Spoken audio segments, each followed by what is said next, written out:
நீ வசரம் மிக வசரம் நான் எட்டி தொடவா அடிக்கொடியே இளங்கொடியே நான் மடிமேல் விழவா சோழ காட்டுக்குள்ள சுகம் கண்டதால காளங்கண்ணு குட்டி தூக்குது வாழ மாமனுக்கு தாங்கவில்லை இனி மாறாப்புக்கு வேலை இல்லை மூணு முழம் மல்லியப்பூ உன்னை முட்டைக்கண்ணால் பாக்குறதோ முட்டைக்கண்ணு மல்லியப்பூ உன்னை முட்டை சொல்லி கூப்பிடுதோ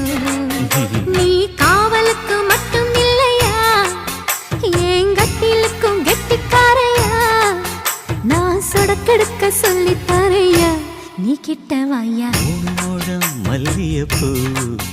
என்ன முட்டைக்கண்ணா பாக்குதடி முட்டைக்கண்ணு மல்லியப்பூ என்ன முட்டை சொல்லி கேக்கு